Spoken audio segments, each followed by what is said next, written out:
జగన్మోహన్ రెడ్డి గారి ద్వంద్వ వైఖరికి నిలువెత్తు నిదర్శనం ఏంటంటే వాళ్ళ పార్టీలో అంబటి రాంబాబు, అవంతి శ్రీనివాస్, గోరంట్ల మాధవ్, దువ్వాడ శ్రీనివాస్ ఇలాంటి వాళ్ళని, అలాగే ఉదయగిరి ఎమ్మెల్యే చంద్రశేఖర్ రెడ్డి ఇలాంటి వాళ్ళందరినీ పార్టీలో పెట్టుకుని ఆయన పవన్ కళ్యాణ్ని పెళ్లిళ్ళ గురించి వ్యక్తిగతంగా విమర్శిస్తూ ఉండేవాళ్ళు. మీరు ఒకసారి గమనించండి, అంబటి రాంబాబు వ్యవహారం అంతా తెలిసిన తర్వాత ఆయన్ని ఎమ్మెల్యే నుంచి మంత్రిగా ప్రమోట్ చేసిన సంగతి కూడా మనకు తెలుసు కదా. అలాగే దువ్వాడ శ్రీనివాస్ సంగతి జగన్మోహన్ రెడ్డి గారికి 2024 ఎన్నికల ముందు తెలియదా? ఎన్నికల ముందు కూడా గొడవ జరిగింది కదా. వాళ్ళ మిసెస్ దువ్వాడ శ్రీనివాస్ గారి మిసెస్ ఆవిడ ఇండిపెండెంట్గా పోటీ చేస్తానంటాం, ఆ తర్వాత సంప్రదింపులు చేసి ఆమెను విత్డ్రా చేయించడం, ఇవన్నీ కూడా ముందే జరిగినాయి కదా. అంటే జగన్మోహన్ రెడ్డి గారు చెప్పేది ఏంటంటే వాళ్ళ పార్టీలో ఉండే వాళ్ళకి ఒక రూలు, అలాగే పవన్ కళ్యాణ్ గారికి ఇంకో రూలు.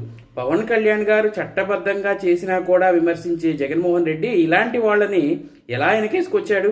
ఇది జగన్మోహన్ రెడ్డి